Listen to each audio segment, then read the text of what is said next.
ಇವತ್ತು 12ನೇ ದಿನಕ್ಕೆ ಕಾಲಿಡ್ತಾ ಇದ್ದೀನಿ. ಮೊದಲಿಗೆ ಒಂದು ಸಣ್ಣ ಅಪ್ಡೇಟ್. ಇದು 12 ದಿನದಲ್ಲಿ ನನ್ನ ಫಿಸಿಕಲ್ಲಿ ಸಣ್ಣ ಚೇಂಜಸ್ ಕಾಣಿಸಿವೆ. ನರ ಎಲ್ಲ ಕಾಣಿಸೋಕೆ ಸ್ಟಾರ್ಟ್ ಆಗಿದೆ. ಇದು ನನ್ನ ಡೇ 0 ಫಿಸಿಕ್ ಮತ್ತು ಇದು ನನ್ನ ಡೇ 12 ಫಿಸಿಕ್.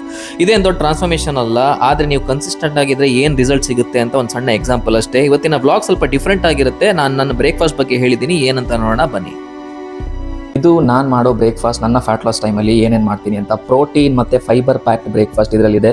ಇದು ತಿಂದರೆ ನಿಮಗೆ ಜಾಸ್ತಿ ಹೊಟ್ಟೆ ತುಂಬಿರುತ್ತೆ ಮತ್ತು ಪ್ರೋಟೀನ್ ಕೂಡ ಸಿಗುತ್ತೆ. ನಿಮ್ಮ ದಿನದ ಅರ್ಧ ಫೈಬರ್ ಇಂಟೇಕ್ ಇದರಲ್ಲಿ ಕಂಪ್ಲೀಟ್ ಆಗುತ್ತೆ. ಬನ್ನಿ ಏನೇನಿದೆ ಇದರಲ್ಲಿ ನೋಡೋಣ. ಇದರಲ್ಲಿ 2 ಬ್ರೆಡ್ ಇದೆ, ಸುಮಾರು 250 ಕಾಲು kg ಗುವಾವ ಇದೆ, ಮತ್ತು 4 ಎಗ್ ಇದೆ. ಮತ್ತು ಅದ್ರ ಮೇಲೆ ಸ್ವಲ್ಪ ಟೇಸ್ಟಿಗೋಸ್ಕರ ನಾನು ಸಾಸ್ ಹಾಕ್ಕೊಂಡಿದ್ದೀನಿ. ನಾನು ಟೇಸ್ಟ್ನೆಲ್ಲ ಕಾಂಪ್ರಮೈಸ್ ಮಾಡಲ್ಲ. ಟೇಸ್ಟಿ ಡಯಟ್ ಮಾಡಿನೇ ನಾನು ನನ್ನ ಫ್ಯಾಟ್ ಲಾಸ್ ಮಾಡಿದ್ದು. ಲಾಸ್ಟ್ 10 ದಿನದಲ್ಲಿ ನಾನು ಸುಮಾರು 1.1 kg ಇಳಿಸಿದ್ದೀನಿ. ಇವನ್ನೆಲ್ಲ ತಿಂದೆ ನಾನು ಇಳಿಸಿರೋದು. ಸೊ ಇದರಲ್ಲಿ ನೋಡಿ, ಇದರಲ್ಲಿ ಸುಮಾರು ನನಗೆ 35 ಗ್ರಾಮ್ ಪ್ರೋಟೀನ್ ಸಿಗುತ್ತೆ, ಸುಮಾರು 15 ಗ್ರಾಮ್ ಫೈಬರ್ ಸಿಗುತ್ತೆ, ಮತ್ತು 29 ಗ್ರಾಮ್ ಫ್ಯಾಟ್ ಸಿಗುತ್ತೆ. ನೋಡಿ, 15 ಗ್ರಾಮ್ ಅಂದರೆ ಒಬ್ಬ ಮನುಷ್ಯನಿಗೆ ದಿನಕ್ಕೆ ಬೇಕಾಗಿರೋದು 30 ಗ್ರಾಮ್ ಫೈಬರ್. 15 ಗ್ರಾಮ್ ನನಗೆ ಇಲ್ಲ ಆಯಿತು, ದಿನದ ಅರ್ಧ ಇಂಟೇಕ್ ಇಲ್ಲ ಆಯಿತು. ಬಾಕಿ ನಾನು ನನ್ನ ಲಂಚಲ್ಲಿ ತೋರಿಸ್ತೀನಿ. ಸೊ ಇದರಲ್ಲಿ ನನಗೆ 35 ಗ್ರಾಮ್ ಪ್ರೋಟೀನ್ ಸಿಗುತ್ತೆ. ಸೊ ನೀವು ಕೂಡ ನಿಮ್ಮ ಡಯಟನ್ನು ಹೀಗೇ ನಿಮಗೆ ಬೇಕಾದಾಗ ಕಸ್ಟಮೈಸ್ ಮಾಡ್ಕೊಂಡು, ನಾನು ಇದರಲ್ಲಿ ಸರಿಯಾಗಿ ಬಟರ್ ಹಾಕಿದ್ದೀನಿ, ಏನೂ ಮುಲಾಜ್ ಮಾಡಿಲ್ಲ.